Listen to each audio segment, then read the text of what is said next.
Welcome in, everybody, to Fantasy Pros MLB. This is the Fantasy Baseball Podcast. It's me, Joey P, Joe Pisapia, and today we've got a fantastic live mock draft on our Twitch, twitch.tv/fantasypros. That's the place to be. We do all kinds of fun live stuff here. Leading off when the season begins, we'll be here every single Monday through Friday. And today we're having a fun mock draft show using our draft simulator, so you should use it too, which is Draft Wizard. And with me here, I have one from every house. I have our Ravenclaw, Kelly Kirby, joining us. We love the wonky penguin. We have the, of course, Scott Bogman representing the Gryffindor because he's mischievous and fun. And then if ever was a Hufflepuff, it's definitely Joe Orrico because he's Canadian.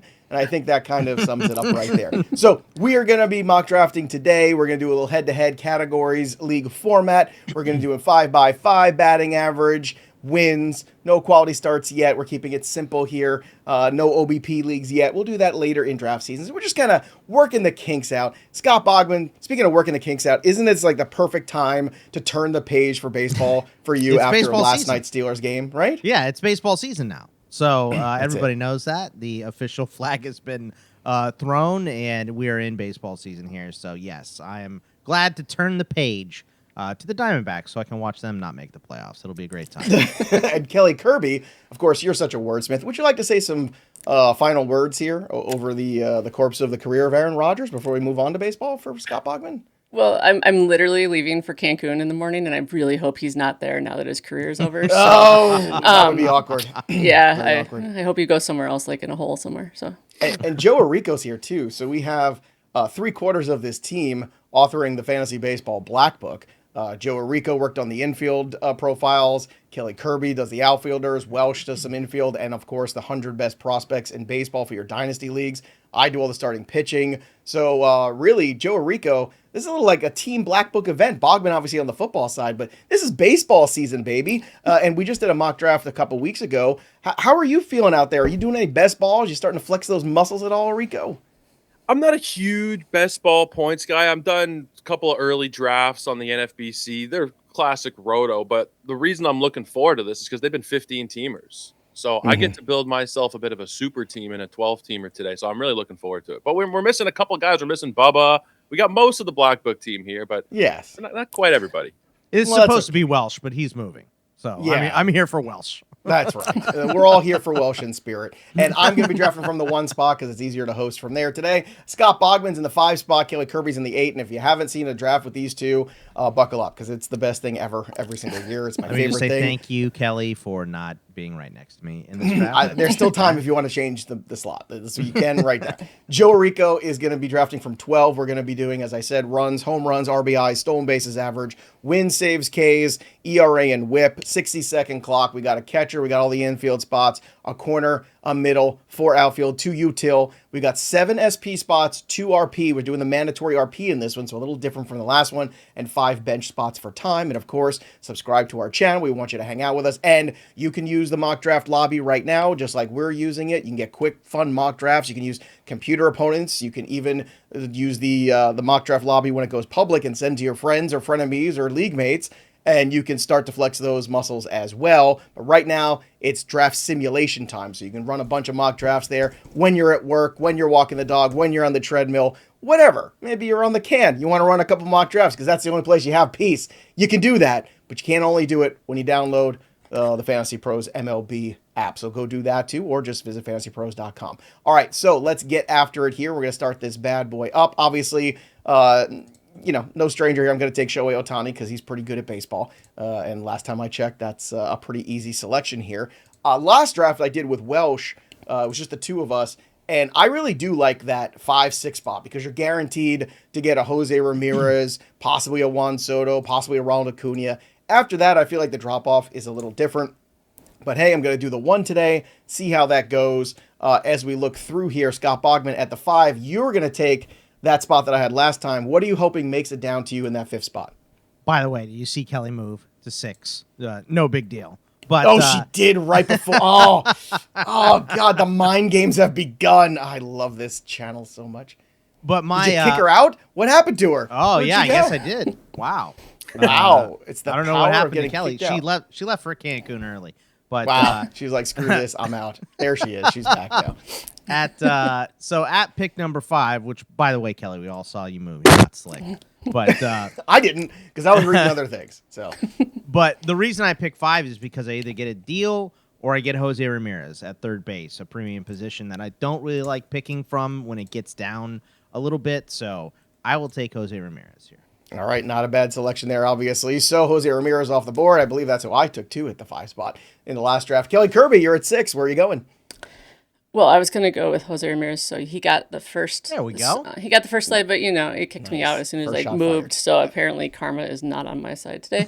No, just be patient. Yeah, I'm going to go with Corbin Carroll then, because I like the look of his season. As long as he stays healthy, he's got all five tools. So Yes, he does. And an Arizona Diamondback, so that's kind of gets personal there with Boggs. All right, Ronald Acuña goes at 107, so obviously no discounts on Acuña. If anything, I'm curious with a healthy rate spring if he starts to move up maybe to that top 5, top 3, potentially. Julio Rodriguez, Tariq Skubal, Ellie De La Cruz, Paul Skeens, and then Joe Orrico for 2 picks. What do you have? Yeah, I'm keeping it simple. I was thinking about, maybe I'll take a pitcher or whatever, but I don't want to draw the chagrin of Joe so early on in the draft. So Fernando Tatis, Gunnar Henderson, both of them were kind of a little bit disappointing last year. Tatis hasn't really lived up to the hype that he had in the first couple of seasons, but even the floor there is 25-25, and it feels similar for Henderson in a much improved Orioles lineup. So it feels like a good foundation to build a team on. All right. So look, you can have all the chagrin of mine you like. I don't care. It's your team at the end of the day. So don't come to me if you get a C+ on the grade at the end. All right. Francisco Lindor goes 202, then 203 Yordan Alvarez, Garrett Crochet. So team 9 doing the back-to-back big starting pitcher spot. We'll see how that works out for that team. Team 8 then selects Junior Caminero, Cal Raleigh, Kelly Kirby. You went with Vladimir Guerrero, so you took a Diamondback and a Blue Jay. I feel like this draft is personal already. I mean, I didn't really realize that I just did that, but mostly because I keep drafting Vladdy everywhere. I think from a first base perspective, again, it's kind of that whole I like what he gives with batting average. I think the power will probably be there. I think the lineup's going to be great again. And if not, I can just send hate mail to Orrico all season. So There you go. it works all the way around. That does work all the way around. All right, Scott Bogman, you took Kyle Tucker, who still does not have a team. So I assume wherever he lands, still it'll be a good spot. It's going to be in a contender. So what are your thoughts on Kyle Tucker, and what's your prediction for where he might go? Yeah, I mean, I was thinking the Cubs, but they just signed Bregman, so maybe that's out the window now. But yeah, I don't know where he's going to go, but I know he's a really good player, and I don't think it really matters too much where he goes. I think this is probably a deal on him, so you got to fill up that outfield no matter what, so might as well go ahead and take one of the best ones left. All right, so there you go. Another selection there from Scott Bogman. I'm going to try something different. I'm going to push the pitching a little bit, see how that works. Last time I went with Yamamoto in the 3rd round in that 308 spot, but instead, or should I say 305 spot, pardon me. But instead, I'm going to do something different. So Jazz Chisholm goes at 209, Jackson Churio at 210, then Nick Kurtz. I went Ketel Marte, because if you think third base is bad, wait till you get a load of second base this year. So Marte, lock it in every chance I get. Kyle Schwarber at the 301, coming off a pretty good season there, going right back to where he's always been, coming off a 56 home run season, 132 RBI. Sure, the batting average hurts a little bit, but that's okay. Ohtani, Marte will help, and I'll find some other batting average guys later. Freddie Freeman goes at 302. Pete Alonso, the newest Baltimore Oriole, at 303. Then Yamamoto goes at 304. Scott Bogman, you went pitching with Christopher Sanchez, leading your rotation at 305. Yeah, I like to get a pitcher in the first 3 rounds, so I thought it was a little bit too early to go with the closer. Christopher Sanchez is a top pitcher on the board, so that's how I determined to take Christopher Sanchez here. Okay. Kelly Kirby, who are you determined to select at 306? I'm in the same boat. Like, no matter how many times I mock it, I feel like I can't get out of the 3rd round without taking one of those guys. And I'm not fully trusting. I don't really trust Sale at this point, even though the draft wizard said that was my biggest boost. I'll take Hunter Brown and see if he can build on the year he built last year, because I thought he looked really good, and I like his strikeout rate, and I don't. That's where I'm at with him. So yeah, Sale was basically headed for a Cy Young before the injury last year. So I get what you're saying though. Another year into the career, He's had some checkered injury past. So Hunter Brown goes to Kelly's team. We'll see what she does on the way back. Team 7 selects Matt Olson at 307, then Rafael Devers, Trey Turner, Bryce Harper, Mason Miller, so first closer off the board here, followed by Joe Orrico, who goes Manny Machado and Logan Gilbert. Talk to me about the picks, Joe. Yeah, Machado every year, it feels like he does exactly what you're hoping for, and still he falls to the third, fourth round, taking care of a really bad position in third base. It's not quite as bad as second, but it's it's pretty close. Once you get out of those first couple of names, it gets pretty dodgy. So taking care of that one early. And then Logan Gilbert, who on the surface didn't have his best year, missed some time with an injury, but the strikeouts were better than we've ever seen them before. He's still got a great park. He's got a great catcher to throw to. So I'm loving Logan Gilbert as an SP1. Later than I thought he would go. I thought he'd be gone by now. Yeah, well, lucky you, Joe Orrico. Everything's coming up Orrico. Pete Crow Armstrong at 402. James Wood, Cole Reagans, one of Joe Orrico's favorites. So he passed on Reagans for Gilbert. Just let it be known, everybody. Zach Neto goes at 406. Kelly Kirby went with another starting pitcher, Brian Wu, coming off a breakout season in 2025.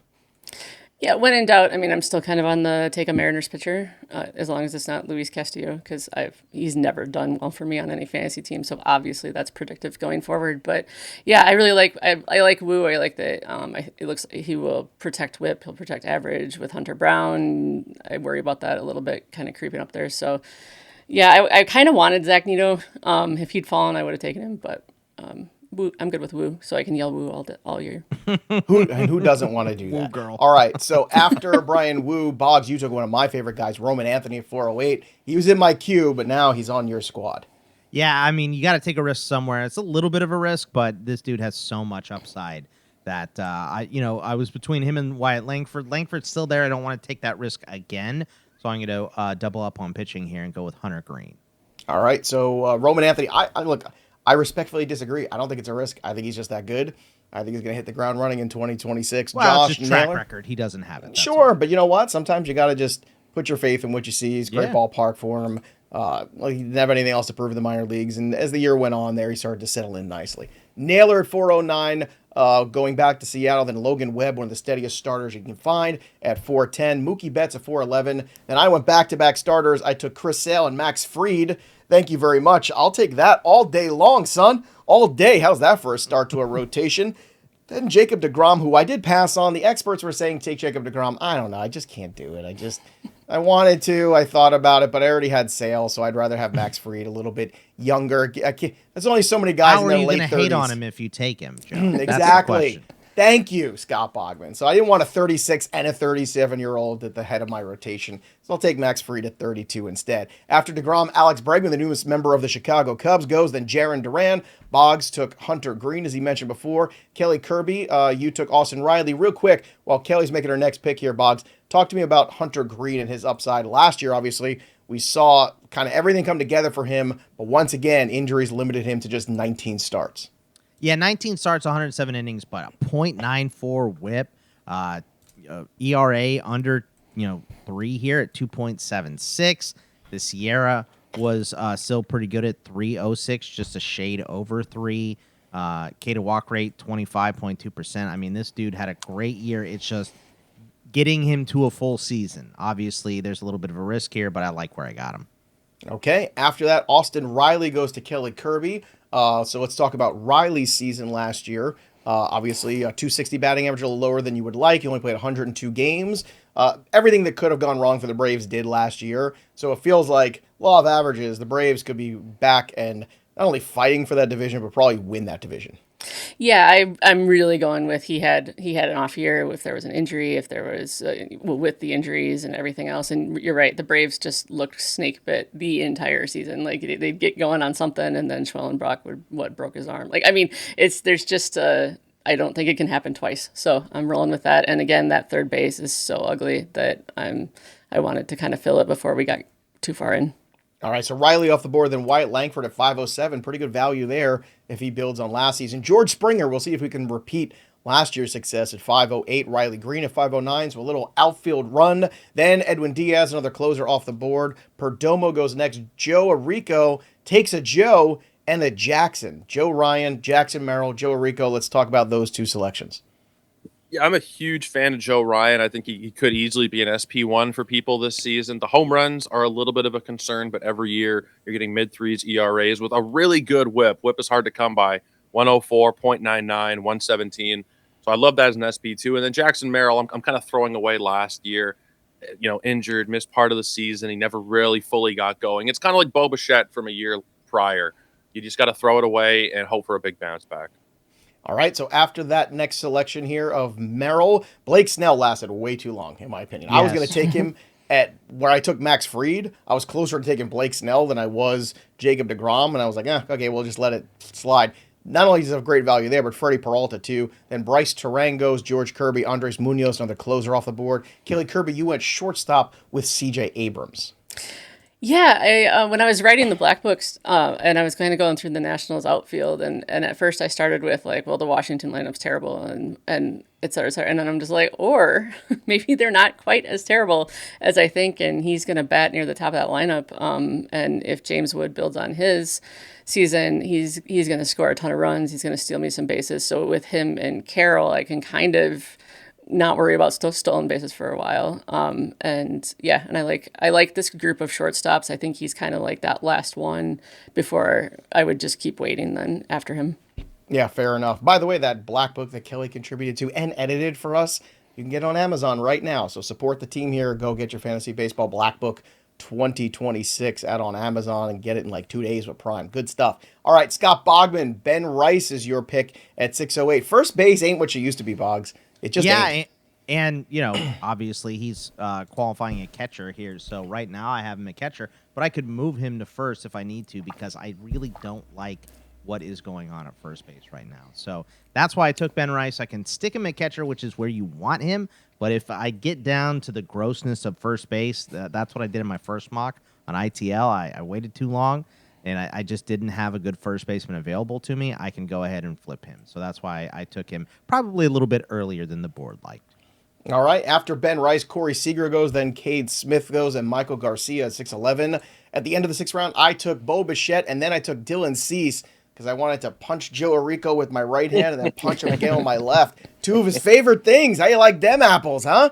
But look, Bo Bichette still without a home as well. Looking for a bounce back for him. Again, qualifies, as Boggs was talking about, at shortstop. He's going to give you some power speed, boost that batting average a little bit too. Hit 313 last season. And look, it's Dylan Cease's track record is very simple. All the underlying metrics were good for Dylan Cease last year. Just things were not going his way, and the walk rate crept up a little bit higher than it was the previous season. He had made really good headway on that in 2024. It backs a little bit in 2025. But what have we learned about Dylan Cease? He's up and down, right? Good year, bad year. 2.2 ERA in 2022, then a 4.63 ERA, then a 3.47, then a 4.55. So I'm getting Dylan Cease at the right time as my third starting pitcher. So that's what I'm going at. Hey, what do you want to do? Hey, it's sold. Dylan Cease there to the Toronto Blue Jays. Cody Bellinger, I almost took. That was my other selection there. He also without a home still, and it's January 13th. Goes to Team 2. Framber Valdez also looking for a landing spot. Shea Langoliers to Team 4, and then Boggs at 705. Goes closer with Mr. Duran in Philadelphia. Yeah, I mean, I just have to have one. It's kind of an arms race at relief pitcher when you have those spots on your roster. You can't punt at all. So just wanted to make sure I had one of the good ones before it starts to get gross here. Fair enough. We'll see how gross it gets, how quickly it gets. Me, whatever. Closers will come.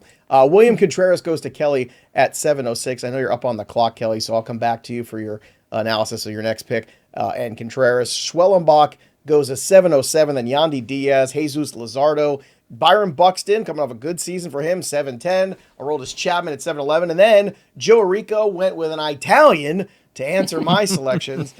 Vinny Pasquantino and Devin Williams, the supposed closer of the New York Mets. Let's talk about these two picks, Joe. I don't think it shouldn't be supposed. He should be the closer. I'm banking on him being the closer. Similarly to Boggs, who took Duran right out from under me, I want to have one guy that I'm certain of, and I feel pretty certain with Devin Williams. And with Vinny P, it's interesting. I don't know if you guys saw the Jeff Passan report this morning that the Royals are going to be moving the fences in at Kauffman by 10 feet and lowering the height of the wall Good. as well. All the Jack Caglione we can handle. That's my answer to that. Vinny P, Carter Jensen, all these guys are going to get a bit of a boost with the wall coming in. So I liked Vinny before this morning. I like him a lot more after that report. Yeah. Oh, why not? Why wouldn't you like him? All right, let's take a look at some of the other picks here after we go through Joe Orrico's picks here of Devin Williams and Pasquantino. You have Jeremy Pena at 802, then Spencer Strider at 803. Joe, you took the closer over Spencer Strider in the 8th round. Do you have any regrets about that? Just curious, because I know Jeremy Hefner, I read a piece last week that he put out where he was like, yeah, it's just some mechanical stuff we got to clean up with him. Everything else is just fine. He's going to go back to being super dominant. Hefner's done a good job in the past with those Mets. I don't know what they were doing getting rid of him. I thought it was a stupid idea. But Strider looks like he could be he could be a league winning value in the 8th round. He could be. I worry a little bit because the internal brace procedure is not something we have as much data on, so it's still a bit more of a question mark than straight Tommy John. And the fact that he came back and he was awful. The command is usually the last thing to come back, but usually guys have their velocity and their strikeout rate is roughly the same. His strikeout rate was 24%. He was walking 10% of batters. The stuff was not there at all. So I'm kind of fading Strider at this point until we actually get some tape on him in 2026 and see what he looks like. If the stuff rebounds, I'll be in. And I think there's a chance he's a good value right now, but there's also a chance that he needs another year to kind of recover, I think. I think that's smart. Just wait until spring. See what he has, right? Sure. If he looks good there, then let's go ahead. But until then, the price will jack up if that's the case. It will. So you might be getting a bit of a value now, but there's a lot of risk as well. He's not a huge discount, still inside the top 100. So it worries me a little bit investing in him right now. All right, back to the draft results here. So after Strider at 804, Bednar, Pavetta, then Christian Yelich goes. Kelly, you took Michael Harris. Oh, boy. Michael Harris did figure it out eventually. He gave you a couple decent months, and, he's exactly what I thought he was, which is a guy who's overhyped every single season. But he did end up with 2020, decent second half for him after an awful first half. So talk about Contreras and tell me what your thoughts are going forward with Michael Harris after last year's Jekyll and Hyde routine. Yeah, so I'm not a big draft catchers early, but I really like Langeliers and Contreras in this area, and I would have taken Langeliers easily because I like everything about the Athletics in Sacramento, and I think their lineup is stacked. But William had kind of a down year last year, a little bit more than what I was expecting when I did take him in other leagues. But I'm totally in. He kind of gives you that batting average, some power, and they're not a terrible lineup as long as Yelich stays healthy. And with Michael Harris, I'm just assuming that obviously the last 2 months of the season are completely 100% predictive of how all of 2026 will go, and he'll end up being MVP. So I don't mind it there because apparently, and this is why you should all do so many mocks, because apparently right now I just think the Braves are going to be a super team. So. Here we are. I think the Braves are also going to be a super team because I'm a Mets fan and I know that last year is the anomaly. So it was even more frustrating that they did not make the playoffs on a year where the Braves were bad. I mean, not even make the playoffs. Forget win the division. Just brutal. Anyway, let me get my therapy out of the way. My God, Joe. You know what? Because I went right to football season. Right. And I never had a chance to process it. And now I feel like it's all coming out, especially after this weird offseason they're having too, which I'm all for. Tear it down. They haven't won anything. Go ahead, get rid. Buy Pete Alonso. Buy Brandon Nimmo. See you later. But what are you bringing me instead? It can't just be Polanco. Anyway, Nico Horner. Tucker and Framber Valdez.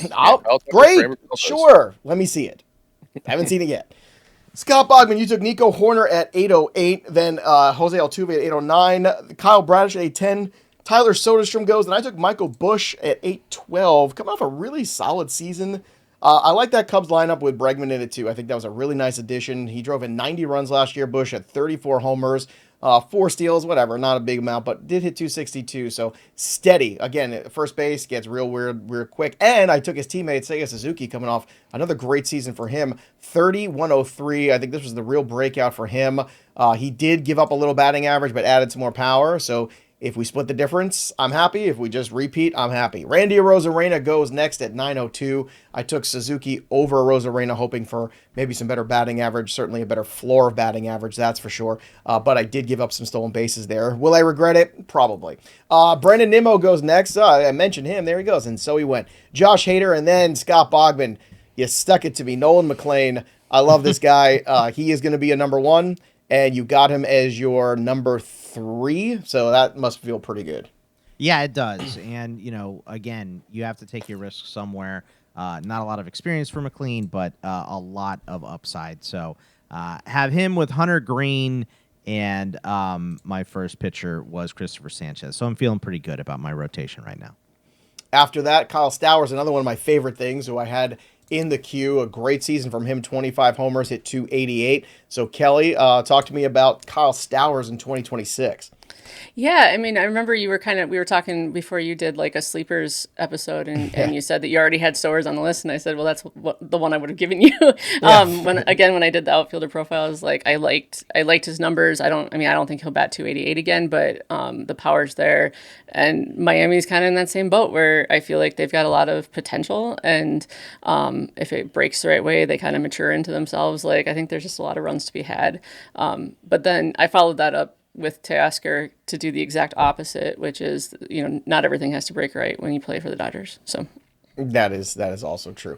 All right, next up here we have Joe Orrico's pick, so let's get to it. After after Stowers, Hunter Goodman goes, then Kevin Gausman, Sonny Gray, Raisel Iglesias, another closer off the board, Zach Wheeler, and then Joe Orrico went double pitcher, Yuri Perez, Jacob Mizorowski. A lot of youth, a lot of upside. Certainly some risk there, especially with Mizorowski. Yeah, definitely. I leaned into it a little more because I feel really confident in my first two arms, guys that can give me a lot of volume in Gilbert and Ryan. I know Gilbert didn't last year when he was hurt, but he previously had been a 200-inning guy every year. I think the upside with Yuri is well worth it at the end of the 9th round. If he is even 75% of what we're expecting out of him, I think that pick pays off easily. And Mizorowski, it's a bit of a risk for sure.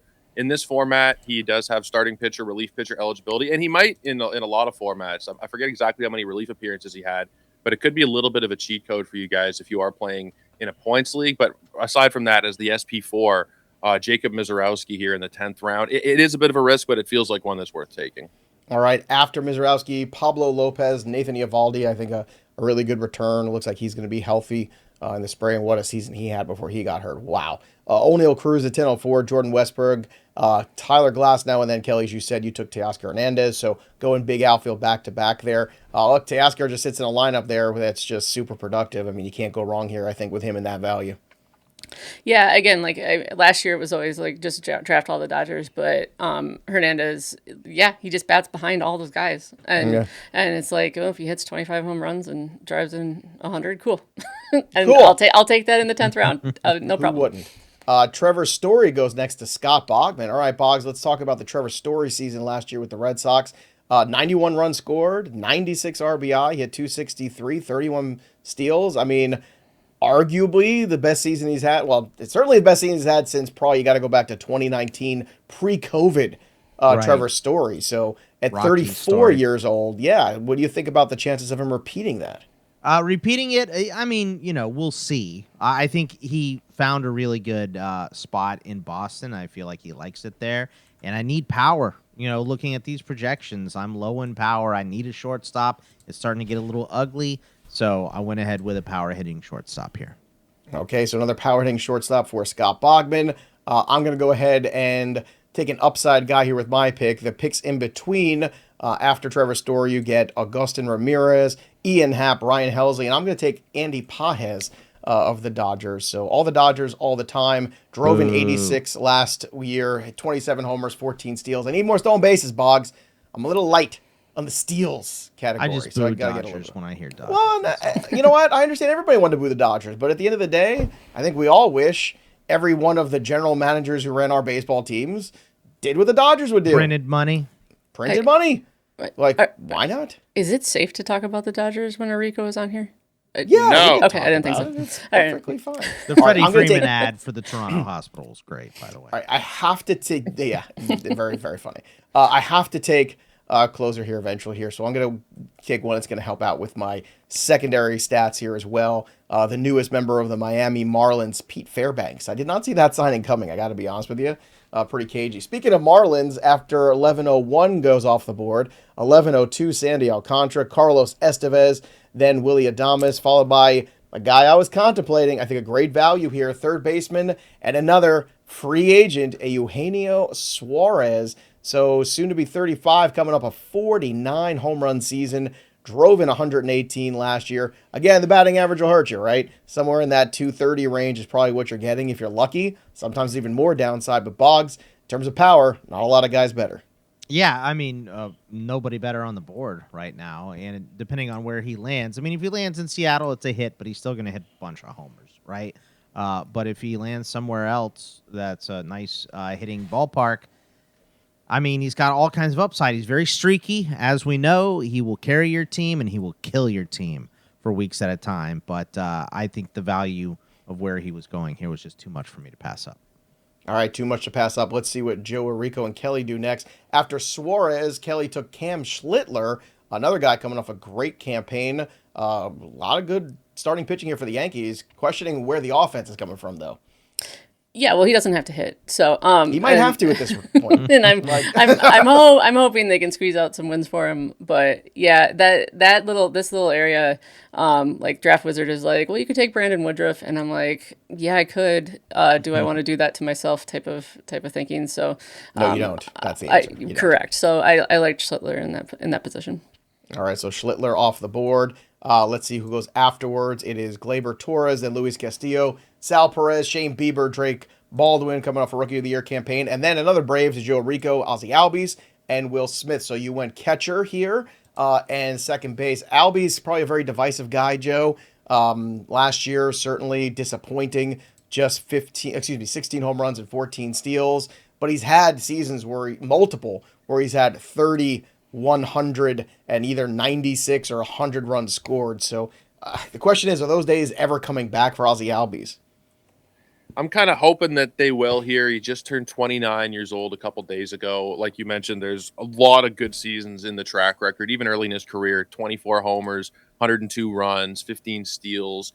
I think he does bounce back, and he's cheaper than he has ever been. Second base is a horrible position, so I'm willing to take him there where he's going, end of the 11th round. And then Will Smith, you don't really need to take a catcher as early as I did. There are still a lot of good ones on the board, but just locking down a guy who was so good last year, is like a 150 WRC plus in what is probably the best lineup in baseball. He missed some time. He broke a bone in his hand in September, but every year he's a 500 plate appearance guy behind the dish in the best lineup in baseball. I have to take that. All right, can't argue with that. It's a good analysis there. I mean, I could, but I mean, show's too short for that. I don't want to get into it. If I'm taking a Dodger, I must be pretty interested in that. Yeah, that's true. That's a good point. Amen. All right, also, don't forget, everybody, MLB Draft Wizard tools are here, too. You can create the cheat sheets for these drafts, and you can tweak all of the different settings for all of your leagues. We know a lot of quirks in a lot of leagues.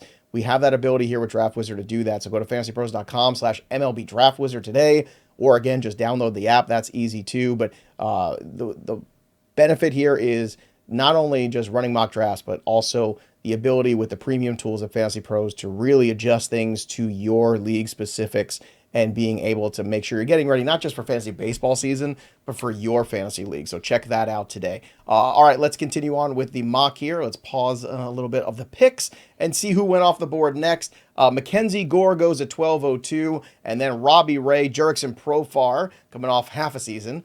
Michael King coming off a season we'd like to forget with injuries. Emilio Pagan, and then Kelly, who did you select? Oh, it's a Minnesota fella. Yeah, because I'm living in Minnesota right now. Yeah, so is it Luke Keschel? Is it Keschel? Keschel, I believe. Joe Orrico, can we get it's Keschel, I believe people have been saying. I believe it's Keschel, Luke Keschel. Okay. I think. So yeah, I really liked him. When I was stuck not enough to learn his name, but you like no, not at all. When I was stuck on podcast with Mayor toward the end of last year, I found like that batting average seems legit. Minnesota's not necessarily, they're not really a great lineup. They're not a bad, like they're not terrible. It kind of depends on Buxton. But second base, like we've talked about, is like just ugly. So if I can get somebody who's not going to hurt me in like batting average and will provide some runs, like I'll take that again in the 12th. Like you're just kind of protecting. I like to protect batting average in this area. Kelly's been hurt and she doesn't want to be hurt again. So please, Luke, do not hurt her, please. All right. Next up, Scott Bogman. You went with an infielder as well, Jacob Wilson, a guy who's mastered the art of contact. 313 last year. He was hitting well above that at one point in the season, too. Ended up with just 13 home runs. But, again, that Athletics lineup is looking pretty good this year. Yeah, and we like the ballpark. I'm not expecting power though, but it's everything Kelly just said, right? Is protecting some batting average here, and I think I went from 9th to 6th by adding Jacob Wilson. So gives me a big boost in batting average, which I haven't been looking out for, and I will continue to not look out for moving forward here. Well, at least you're honest. That's the thing. All right, getting to the next couple picks here off the board. Trevor McGill goes, then Taylor Ward, Brandon Woodruff finally off the board. Then I took Trey Savage. That's right. I love Savage. I love what I saw last year. Sure, a little bit of concern. Sometimes the control gets away from him a little bit. But anybody can go from A-ball to the World Series in the same year. That's a kid worth investing in. And again, right now, he is going to be, let's see, my 1, 2, 3, 4th starter, basically behind, or maybe even 5th starter, because Nick Lodolo I took right after. So apples and oranges there. Like I could take Lodolo over Savage. Took them together. Last year, 156 strikeouts for Lodolo, just 31 walks. That controls what I'm looking at. This Reds team is really coming on strong in the Central. 3.33 ERA with a 108 whip, a tremendous season, and most importantly, a healthy one for Lodolo, who made 29 appearances last year. That's the most at the big league level for him. Emmett Sheehan goes next, then Jackson Holliday, Ranger Suarez, Scott Bogman took Jeff Hoffman, then Trevor Rogers to Kelly Kirby. Boggs, talk to me about Hoffman real quick. Give me your scoop on him this year after, obviously, sometimes some of those big games got away from him. Yeah, I mean, just looking at Toronto's closer right now, he's the guy, right? So I need another closer. We're getting kind of in the weeds. It's, the likes of Jeff Hoffman or Robert Suarez, who doesn't have the job right now, Palencia, who's probably on shaky ground, Dennis Santana. It's just there's not a lot of good left here. So Jeff Hoffman on one of the better teams. Okay. Kelly Kirby, after you selected Hoffman, took Trevor Rogers, another guy. I almost took Rogers over Savage. I might end up regretting that or flip-flop that in another one, but what a monstrous season for him. Maybe the only good thing to happen to the Orioles last year. Tremendous year, a 1.81 ERA. Obviously, that's not going to hold, but a lot of the secondary numbers, when I wrote them up in the Black Book, Kelly, were really, really solid, and I'm imagining he is going to be that ace of that staff clearly heading into the season. Yeah, and I loved him when he was in Miami. I mean, before so the wheels like, came off. This guy someday he's gonna be it. Like the problem is those big, tall lefties, like even Randy Johnson, right? Mm-hmm. The mechanics, the repeating of the mechanics always take longer. And for some reason, like some guys, it just takes a little longer for them to figure that out. Now Rogers has. Yeah, I think the year, because I remember, didn't he lose a grandparent or something? And that started this whole run of terrible from him when I had kept him in my home league. I think in the 3rd round that season. So the idea that he had this great year, and getting him in the 13th round at this point, I'm like, I'll buy it. Even a little correction in the ERA, and whip. Like you said, those secondary numbers are worth it to me. So I love him in this year. I love him, period. Let's just get rid of him. We all agree. There's a lot of love here for him. All right. After that selection from Kelly, we have Trevor Rogers. Again, a great value there. Then you have Joe Adell, Mark Vientos, Jose Soriano, Lawrence Butler, Matt Chapman. Joe Orrico took Bubba Chandler and Dylan Cruz, looking for some impact for some guys that were very hyped last year that didn't really deliver last season. Yeah, I'm not going to hold it against Bubba that the Pirates kept him down the whole year. When he came up, he was great. I know he struggled a little bit in AAA, but I think he was just kind of bored. They'd kept him down way longer than he needed to be, and when he got called up, he was great. I know it sounds crazy. He had nothing to prove, and they kept him down for unknown reasons. Once he came to the bigs, he was phenomenal. Hoping that carries over. Welsh and I are both big fans, and as the SP5, I think it's worth taking the risk. Dylan Cruz, I need some speed, and I also think that maybe people are giving up on him a little bit too soon. He's already becoming like a post-hype sleeper in 85 games in a horrible full rookie season, not even full, but 10 homers and 17 steals. If he's able to build on that at all and play a full season, I think 2020 is kind of the floor here. All right, so looking for some upside here for Joe Orrico's picks of Dylan Cruz maybe getting right. Luis Roberts, been a while since he's been right. 1402 for him. I mean, talk about change of scenery needed desperately. Wilson Contreras, then Yusei Kikuchi at 1404. Jacob Marcy at 1405. Carlos Rodon, who won't start the season, but still, if you get 5 months of Rodon in the 14th round, that's a pretty good value. Ryan Pepio to Kelly Kirby, a guy that Joe Orrico, Welsh, and I all agree is an undervalued asset. Go watch our latest show on our YouTube channel, Fantasy Pros MLB. Check that out. Obviously, some up and down months for Ryan Pepio, but I think you saw a lot of good in this first full season as a starter. Yeah, I loved watching him last year, and with Tampa moving back into the cavernous ballpark that they play in, as opposed to playing in the minor league park, I'm back on the give me the Rays pitchers. They should rebound all the way around. So yep. Yes, I am also back on that, but it's also making me a little sketchy about Junior Caminero too much. Like, oh please, Oh yeah. please Junior, let's not lose all that magic that we had in the second half of last season. Next up here, after that selection of Ryan Pepio, Christian Walker. Scott Bogman trying to live in the past here of the years of Christian Walker. The was Crawford useful. boxes. Give him another year. This is late. I'm just kidding. Oh yeah, but seriously, like after all the nonsense, he did finish last year with 27 home runs, but And he the first couple finished months well. were brutal. Just Yeah, brutal but he finished really well. That's he did, what we yeah. want going into this year. Who cares about last year, Joe? I'm about this year, man. I know you're about today and this year and anything that doesn't have to do with the Pittsburgh Steelers. 100%. Gavin Williams goes next. Luis Garcia, then Kenley Jansen off the board. I took Noelvi Marte, who, look, if we could just stay away from PED suspension and just stay on the field. He's only 24 years old. I feel like Noelvi Marte is 37 years old. We've been talking about him for so long, but he's not. He's just 24. Last year, 263, 14 homers, 10 steals in half a season. Look, I don't want to extrapolate, but this is definitely a 20 to 25 homer guy who has 15 to 20 stolen base potential. And again, I think the Reds are going to come on strong. Then I took Tanner Bybee. ERA was a little inflated, but he is still going to give you innings, and that's what you want. Back-to-back seasons with 31 starts for the Cleveland Guardians. Sadani Rafaela goes next, then 1503 Brenton Doyle. Yadier Diaz at 1504. Shota Imanaga to Scott Bogman. Now, Shota had a rough year last year. It was only a 3.55 ERA, but a lot of the counting stats and a lot of the deeper stats weren't as kind to him. Plus, that strikeout rate really declined. So any concerns here about Imanaga going into year 3? I think that's put into his, Kelly his answered price. for you. What did you say, Kelly? I didn't As even a Cubs fan, I said yes. She's Yeah, she's sure. just inner feelings about it. 100%, right? There are concerns about Shota, but I think that's kind of built into the price here. So I think getting him here with the little bit of upside he has and big boost in whip, another thing I know I'm probably not going to pay attention to down the stretch. I think it's just a good selection here. All right, so another selection there. Kelly, who did you select next after Imanaga was off the board? Hold on one second. I got to pick. Oh, you got to make your pick here. Well, I'll tell you who she selected. She took Brian Reynolds, then Stephen Kwan went, Nolan Chanel, Jason Dominguez, Alec Burleson, and then Chase Burns before we get to Orrico. So talk to me about Brian Reynolds. Again, a weird season last year for the Pirates, and maybe some decline after just being the model of consistency for 4 seasons in a row.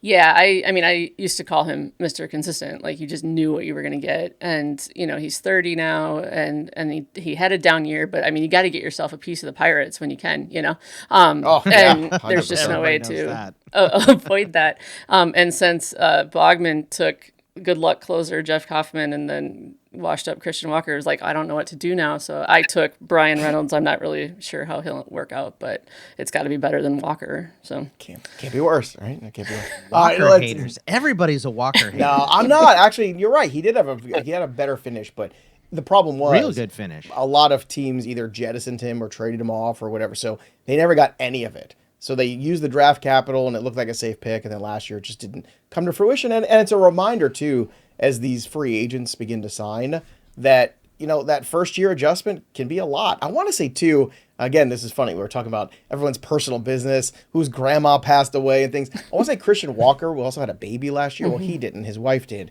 And I think that was a big tension, right? Like, because I don't know if she was living in Houston or not, or what was going on there, or the He's move from and the Houston, transition. so she probably was.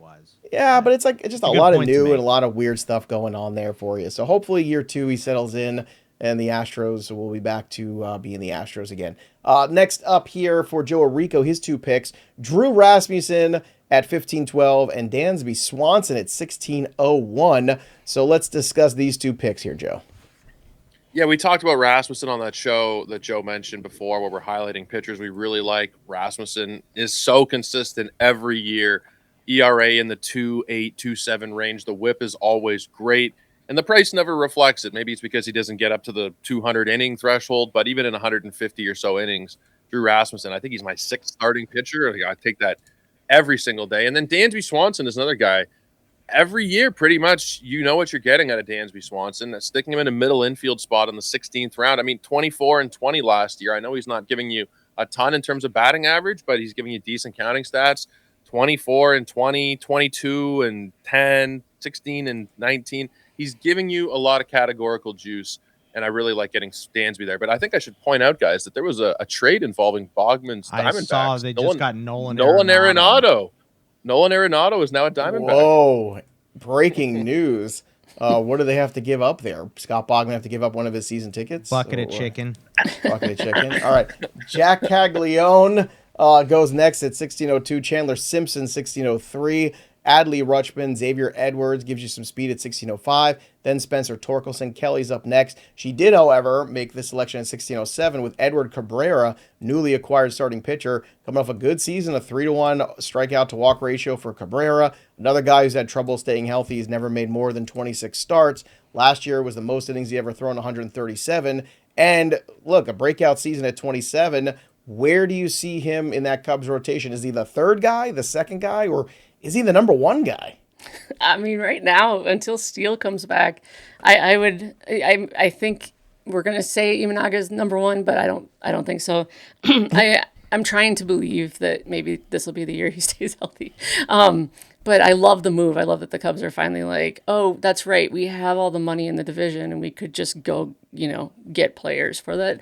So I was really excited about him. I talked him up to my dad and brother pretty well. So I always like to have that backed up when I'm discussing with them. I was surprised they own Casey for him though. Like that's your best prospect. Like if you're gonna move your best prospect, I wanted somebody who's thrown 150 innings once.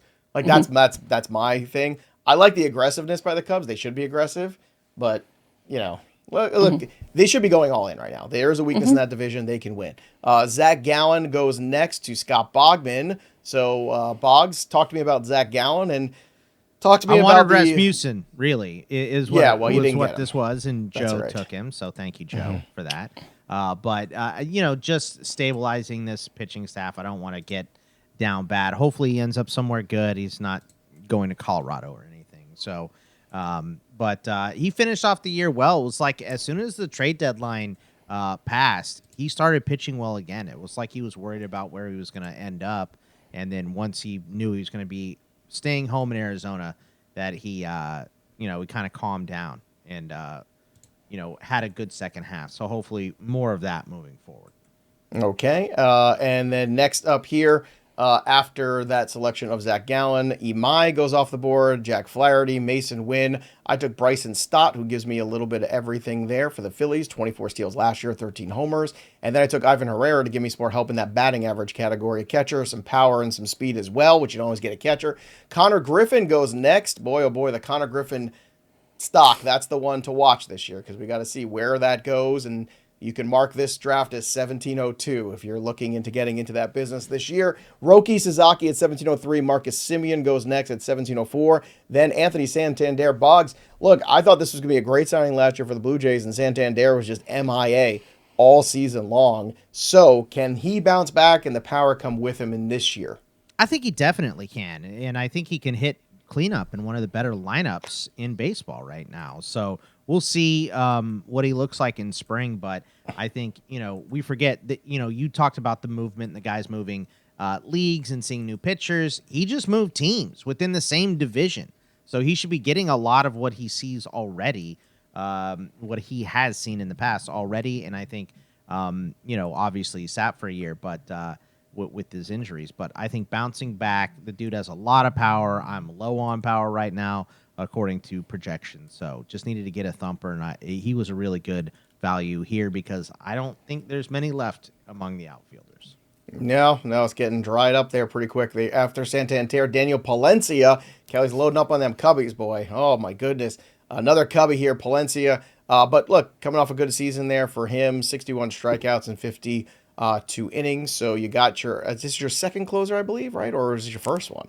You know how you guys wanted to lock down a really solid closer? I did not do that. I didn't do that at all. So I'm going with this one first. Nice. Good for you, Kelly. Don't Great. overpay for closers. Matthew Boyd goes next, another Cubby off the board. 1708, David Peterson, Tovar, Brandon Lau, now a Pittsburgh Pirate, Alejandro Kirk, and then Dalen Lyle, who was just in my latest sleeper video that I just put out on the Fantasy Pros MLB social streets. 9 homers for him, 8 steals at 305, hit 299 last year in the minor leagues too. This is a guy with a pretty good hit tool. And look, contact, which I think this Washington Nationals team desperately needs. Joe, I love this selection here. I think this is a steal. And then Dennis Santana goes next, so another closer for you. But Lyle, to me, is the one that really is the sexy pick here, Joe.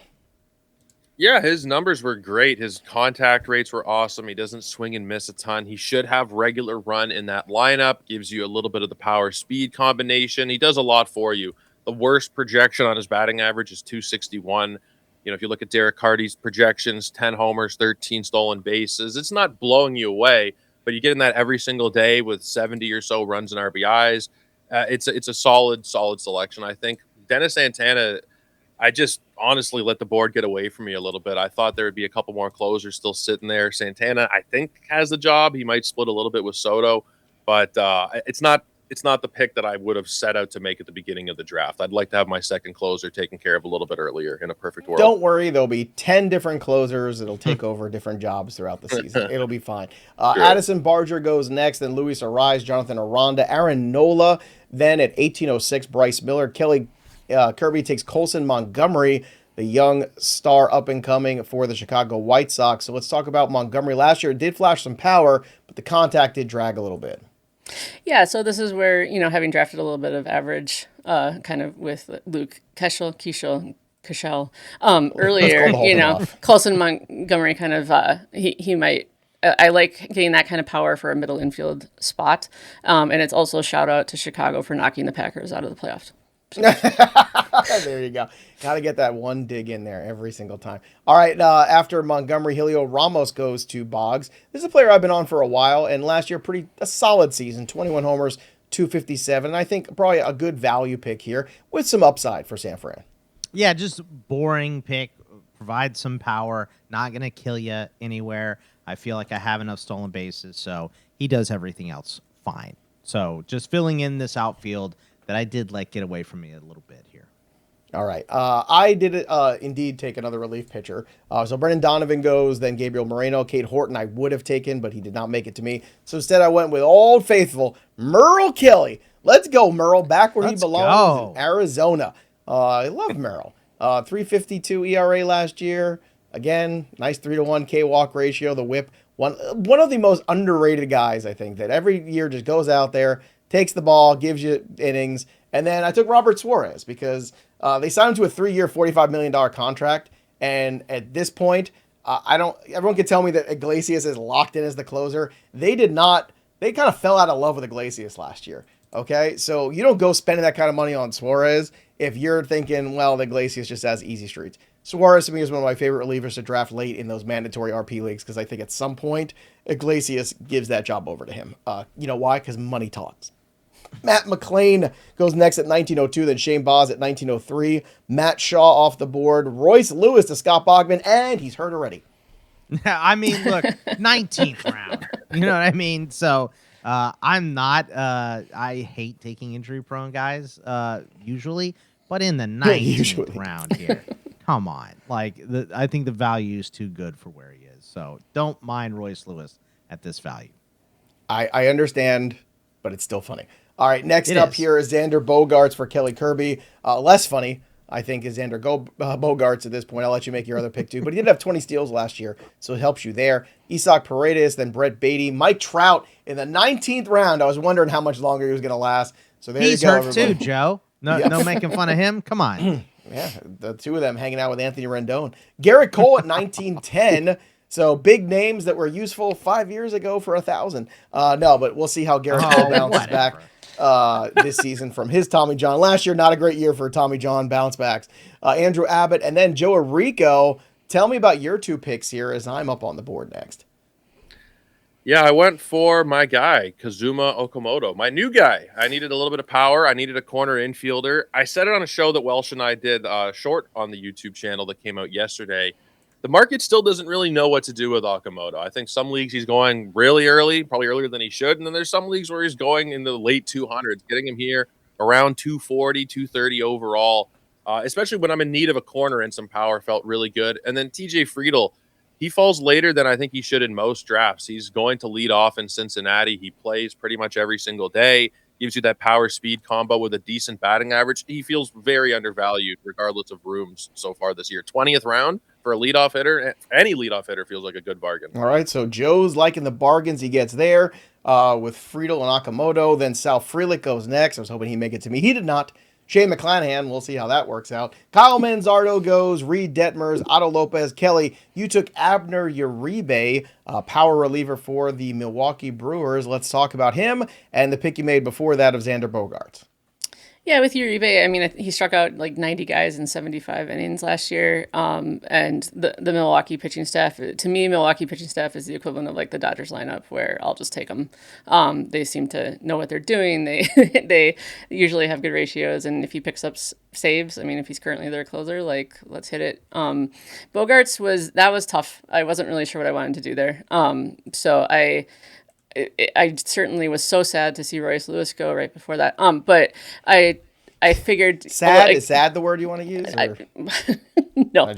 Again, good luck with that. I caught that. But no, I just think I think Bogaerts in the Padres lineup, like, you know, if he's in between like Tatis and Merrill again or around them, like, there will be opportunity. He's not exciting by any stretch, but he's a decent hitter, and like you said, he can pick up some steals.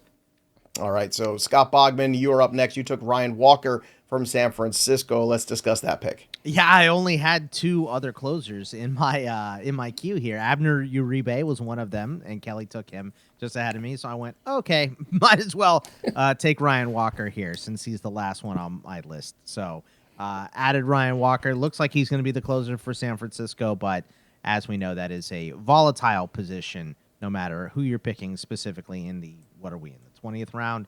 So yeah, it's a hopeful pick of Ryan Walker keeping that job the entire season. All right, hopeful picks there are. All right, I'm just going to take some solid bodies here with my next selection. After you took Walker, Connolly early went, Weiler Abreu, then Jose Caballero. I'm going to take Kerry Carpenter, give me some power there. And you know what? A pitcher that I think just, again, guys who go out there, take the ball. I guess I just in on the Cincinnati Reds this year. I'm going to take Brady Singer at 2101. I just think he's solid. Quinn Priester goes next, Alec Boehm, then Clay Holmes to Team 4, and then at 2105, Ryan Nelson to Scott Bogman. A little home cooking here, finally. Let's go. So get my guy Ryan Nelson. I think it's about time. And position flexibility, SPRP here, Spurp. You love a good spurp. Kelly Kirby, Murakami off my queue and onto her team. I thought I could sneak him by one more time, but alas, I cannot. What are expectations for him? I know the scouts are kind of split on his impact that he's going to make on 2026. Yeah, I'm kind of excited. I take the top and the bottom, right, and then figure it's going to land somewhere in the middle. And so also Draft Wizard was like, this is your biggest boost. So I figured now would be a good time, especially if you could disappoint at least two of you. So I don't know what to expect. I just hope that like the tools can translate to the major leagues faster than what some of the scouts are predicting. So. Okay.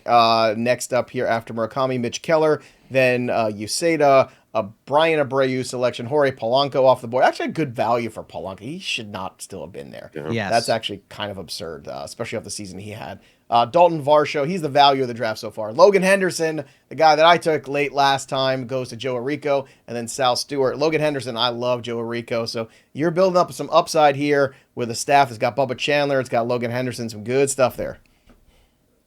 Yeah, as of today, I don't know if he's projected to start the year in the rotation, but between a potential Freddie Peralta trade, we know about half the pitchers in the league get hurt every year. Logan Henderson's going to make 25 starts. Feels like a kind of a floor for him, honestly. I expect Peralta to be traded. I expect he'll be in the rotation for the majority of the year. I really wanted Varsho, so the computer really really took that one from me there. You're which is blaming the disappointing. machines, Joe. Come on. I am. I'm raging against the machines. But I went with Sal Stewart. I know that was Be poor. better. I apologize Be better, to the Joe. listeners for that one. That was I will try and be better. But I pivoted to Sal Stewart, who I talked about with Welsh recently as well. As I don't really like him in the top 150, 170 picks, but getting him at pick 250, I can take some of the concerns I have about playing time at 250 in the 22nd round. So the skills are there. I just hope that he hits his way into the lineup every day. Okay, so there you go, Joe Orrico, hoping that he hits his way into the lineup every single day. And then next up here, Tommy Edman, followed by Dylan Dingler, Caleb Durbin at 2204, Samuel Basayo, an upside pick at 2205, Casey Mize, Noah Cameron goes to Kelly Kirby here next. Then Noah Cameron, by the way, nice young pitcher for the Kansas City Royals. We'll see if he can build on last year's success. Andrew Vaughn, also some nice time there when he went to Milwaukee. Things really turned around for him. Kelly, talk to me about Cameron and then Boggs. Let's get your take on Vaughn. Well, the second that I hit draft now, I remembered that we just talked about how Kansas City is bringing the fences in, so I regretted it immediately. But I actually had him a lot of places last year. He did a really nice job. He's not going to strike out a ton of guys, but if he can, again, we're back to kind of if he can protect the whip. I'm like 10th in whip, so I figured if I can pick up one more starter who might be able to help me in that category, then I'll do that in the 22nd round. Yeah, I think that works for me. And then your selection, you also about second half guys, right? You not only do you have a guy who really picked things up in Christian Walker Boggs, you have somebody named Andrew Vaughn who really took off once that trade happened in Milwaukee. Yeah, Andrew Vaughn hit 308 in Milwaukee last year over his last 64 games, had 9 homers there as well. So also protects my Christian Walker pick just a little bit. So I think it helps across 2 levels here. That's all right. Many levels. That's what Scott Bogman likes to do. He likes to build it out on levels. Okay, multi-marketing level schemes. I mean, business opportunities. Yes. That's what I offer you. Right. That's exactly what it is. All right. Oh, my goodness. I really don't want to make this pick. Do I want to do this? Do it. Oh, my God. You know what? If Boggs took Royce Lewis, I can take Carlos Correa. All right, let's get into it. Let's do it.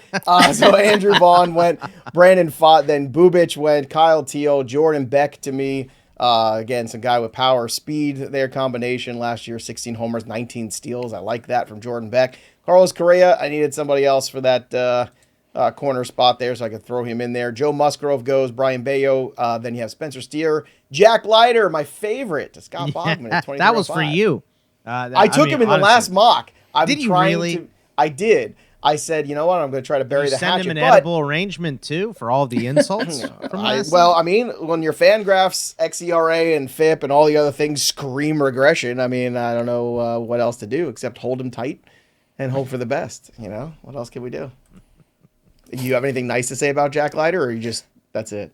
I mean, that was just a pick for you. All right, that's fine. All right, next up is Griffin Jacks for Kelly. Then Colt Keith goes. Trent Grisham coming off a huge season. Kelly, Griffin Jacks, sure, we could talk about that. But I think it's more fun to ask the question about Trent Grisham. Last year, incredible season, 34 homers. Obviously, none of us have touched him in 20 rounds. What does it take for you to take Trent Grisham? I mean, yeah, I picked him up last year and kind of rode that roller coaster, but I think it's an outlier. I don't care how short that porch is in right field. I just don't want anything to do with him. I don't think he'll have a repeat at all whatsoever. So that's my take on him. But I also wanted to say that Boggs has, like, between Suarez, Vaughn, and Walker, like, man, watch out if he faces a left-handed pitcher. Like, yeah, you got that down. Transaction league, hopefully. All right, so after Jax, Keith, Grisham, then J.J. Weatherholt, nice pick there. Chase Mydroth, Jake Berger. Joe Orrico continues with his Cade Cavalli and Adolis Garcia, who I almost took where I was. I like Joe Orrico cleaning up there down below. Look, a lot of power, big 30 home run power, a little bit of speed. Batting average will be in question, but maybe getting to that ballpark will help him. Man, I wanted Berger. I got a real beef with Team 11 here. 2 rounds in a row taking my guy from me. So I pivoted to Adolis Garcia, who should be a pretty regular member of the Phillies lineup, I would imagine, hitting somewhere between 4th and 6th. Alec Boe might be traded. They might bring in Bichette. There's still some moving pieces. But Adolis Garcia, this is just hoping for a bit of a bounce back. We know that he's capable of more than we saw last year. I'm a little bit of a pessimist, but on my bench, hoping that he can regain that form from a couple years back. I'll take the chance. And Cade Cavalli, I think, is my favorite late-round pitcher this year. Another guy you can check out on that show. Joe, we've been promoting that show the whole day. Go check it out. We talked about 10 of our favorite pitchers, and Cavalli is among them. Let's finish watching this one first. All right, after Garcia, Waldrop, Bassett, Waka, JP Crawford at 2405, Kodai Senga 2406. I like 24th round Kodai Senga. I'm in. Okay, you can twist my arm there. Andres Jimenez goes to Kelly at 2407. She's on the clock. Jung Ho Lee goes to Bogman. Luis Severino goes next. Just as long as you align the splits, you can have Severino. Kevin McGonigal goes, then Reese Olson, Sean Manaea to me, Ryan O'Hearn also to me in 2501. Then Shane Smith, Grant Taylor, Joey Cantillo, and then Grayson Rodriguez. I thought about Rodriguez too. I feel like this is going to be one of those trades that haunts the Baltimore Orioles. I don't know why. I just get that feeling, Boggs. Yeah, I mean, I think a change of scenery for him might be nice here. So might as well take a risk. Hopefully he's got a little gas once he comes back. Chad Patrick to Kelly, who coming off a nice year, and she's also on the clock again. Jordan Wicks, Peter Messick, Tanner Scott, Will Vest. Then you have Sosa go to Team 11. Joe Orrico takes, let's see here, Mike Burrows, and then Andrew Painter. So we'll see if he makes an impact. Ronnie Enriquez, then Ronaldo Lopez, Jose Barrios, Melton Moniak. Nice season for him in Colorado. Never been the biggest Moniak fan, but I got to give him some credit. It only took 10 years for him to have a good season in the major league. So there you go. There's the credit. Ernie Clement goes to Kelly Kirby. Feel good story there. Scott Bogman is up on the clock. We're almost done. Kelly, tell me about Chad Patrick and Ernie Clement as Boggs makes his second to last pick. Yeah, Patrick, again, Brewers pitching staff. If he makes rotation or if he can help, I think the strikeout rate is pretty high. I liked the look of him last year. And then Ernie Clement, occasionally, like especially in league, like in the 26th round, it's not too bad for me to pick up somebody with like so much positional eligibility to kind of move around. He batted 275, so again, it's not going to hurt me in some way. So I like him there. All right. As we went on here, after the Clement selection, Boggs took Jeff McNeil, then Laureano, Weathers, Eflin. I took Justin Steele in the bounce back. Let's go. Friend of the show, Justin Steele, then Cody Ponce, KBO MVP. Let's see what he could do with my last pick. Sure. Jeff Springs, Jamison Tyon, Seth Lugo. Boggs took Ha-Seong Kim. Kelly, make your last selection here. Ian Seymour, love that pick. Eduardo Rodriguez, Colton Cowser, Castellanos, Tolley, Michael McGreevy, Joe Orrico. Oh my God. I got an A+. Did I win this draft? Let's take a look at the full analysis. If I didn't, I mean, this is, oh my goodness gracious. The sky is falling, ladies and gentlemen. Number 1, Joey P. Number 2, right behind me, of course, Kelly Kirby. No surprise there. Scott Bogman at 5. And Joe Orrico, I think you got done dirty at the 10 spot. I mean, I thought you took a lot of nice upside. Clearly, the rankings don't love the upside of your team. They wanted a higher floor. So let's talk about what the metrics on the back end here on the Draft Wizard told you about your team. What went right and what went wrong, Joe? So it says I should have drafted Seiya Suzuki and went with a pitcher later in the 8th round. They like my Padres stack of Tatis Machado and Jackson Merrill. A steal on Sal Stewart and a steal on Adolis Garcia, but the draft is not like that I took Devin Williams in the 8th round. It says I took him 7 rounds earlier than he's ranked. I don't think Devin Williams is going to make it to the 15th round in most leagues. So I'm taking the W there, Draft Wizard. Jacob Mizorowski in the 10th. Draft Wizard. If you are even a real wizard after all. Who's this behind the curtain here? You drafted Kazuma Okamoto in the 19th round, 5 rounds earlier than he's ranked. It feels like a pretty good value. He's but like got I said, the market's the market's figuring itself out. The 19th, I think, when we're looking back in a couple months, that'll be a pretty decent pick. I'll acknowledge that Mizorowski has some risk in the 10th. Maybe I didn't need to take him there, but I think this is a better team than 10th out of 12. Scott Pianowski, shout out the Piano Man, is the only guy who likes my draft. Well, he's here. Pretty good. So if Pianowski likes it, you're in good company there. He's pretty good. Only, by the way, the one person who liked my draft more than any other expert is on this show, and it's Kelly Kirby. Ladies and gentlemen, let's go. Kelly Kirby liked my draft more than anybody else. How much does that bother you, Kelly? I mean, that's got to sting. Especially because I beat you. I beat you, and you liked it. You liked it. Wasn't I supposed to be your enemy here, Kelly? Yeah, what happened? I don't know, but what I can tell you is that three. She's in Mexico already. I pretty much am, but except for three of the four people who hated my draft were Joe Pisapia, Mike Mayer, and myself. So I'm gonna need to think about on that flight now. Yeah, I'm gonna need to relook at my rankings, I think.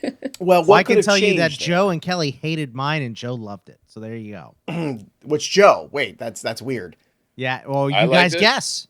Which Joe was it? I'm gonna say I liked it. You did. Yeah, you like Roman Anthony. Because you took Suarez and stuff. Yeah, and Roman Anthony. Yeah, if you take Suarez, chances are I like it because I'm I like cheap power. What can I say? It said that I had a steal on Trey Savage, Merrill Kelly, and Kerry Carpenter. It said I reached for Fairbanks and Singer, but I disagree, Wizard. Let's go through some of these teams here. Boggs, any analytics you want to share too before we run down the rosters? I got a what if I drafted Cody Bellinger at 6.8. I would have scored significantly higher. My steals were Royce Lewis in the 19th, you guys. Andrew Vaughn in the 22nd, Jeff McNeil in the 26th, but they said I was Jack Reacher on Jeff Hoffman in the 13th, 4 rounds earlier. And Mike Mayer liked my draft more than any other expert, which, by the way, is a good person to have liking your draft because he's been a top 5 ranker 2 or 3 years in a row. Maybe 3 or 4 years in a row, by the way. Mayer's been great. Baseball and football. Yeah, he's been great. Why do you got to talk him up? Yeah, I got a thumbs up from Mayer, too. And myself, of course. And Andy Behrens, too. Love Andy. Good pal. Sex drive. I got a thumbs down, by the way, from Pianowski, from Joe Orrico, and the Welsh. Just want to put that out there. So I know it's a good team if Welsh hates it. That's how I know. All right, so I'm going to throw the rosters out here for everybody, and then you can tell me what you thought of it, everybody, and tell us what your favorite pick is, by the way. And in terms of like whose team is your favorite of the 4 of us, even though obviously Draft Wizard likes mine the best. Joe Orrico, catcher, Will Smith, Vinny Pasquantino, Ozzy Albies, Gunnar Henderson, Manny Machado, Sal Stewart, Dansby Swanson, Fernando Tatis, Jackson Merrill, Dylan Cruz. I think the Cruz pick might have hurt you a little bit, but I love the Lyle pick, Friedel, Adolis Garcia. I like the upside here of the Orrico squad. I think it was a top 10 team, Joe. I think you got robbed. Logan Gilbert, Joe Ryan, Yuri Perez, Mizorowski, Bubba Chandler, Logan Henderson, Rasmussen. So maybe not a lot of floor in the rotation outside of Ryan and Gilbert. Okay. Devin Williams, Santana, Cade Cavalli, Akamoto, Burrows, Painter, Soroka. Joe, what grade would you give this draft of yourself? Be honest. That's like a B-. I'll do a Canadian B-. We're going to bring that that Oh, that was the funniest. Did you guys know about this? About how Canada has a different system? Like an A is like 85, whereas here it's like a B. Yeah, I've heard. I had no idea, this, but I don't really. Yeah. Know what this so you got a Canadian B-, which is really a Canadian. It's like a 73. It was like it's like a D+ in America. Yeah, it's crazy.